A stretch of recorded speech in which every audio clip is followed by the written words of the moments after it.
সিজদায় পড়ে আল্লাহরে বলবেন, আল্লাহ এই পৃথিবীতে আমি ছাড়া তোমার গোলামের অভাব নাই, কিন্তু তুমি ছাড়া আমার দ্বিতীয় কোনো রব নাই।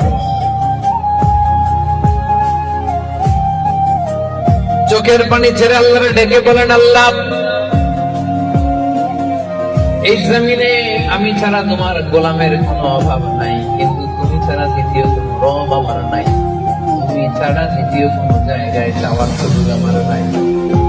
চোখের পানি ছেড়ে আল্লাহরে বলেন, আল্লাহ কোরআনে তুমি শিখিয়েছো ফরিয়াদীদেরকে কেউ যদি চায় ওই ফরিয়াদীদেরকে বারণ করা যায় না, তুমি কেমন করে এই অভাগা ফরিয়াদীকে আজকে ফিরিয়ে দিবা? চোখের পানি ছেড়ে আল্লাহর কাছে চান, সব তিনি দিয়ে দিতে পারেন। চিল্লায় বলেন ঠিক কিনা?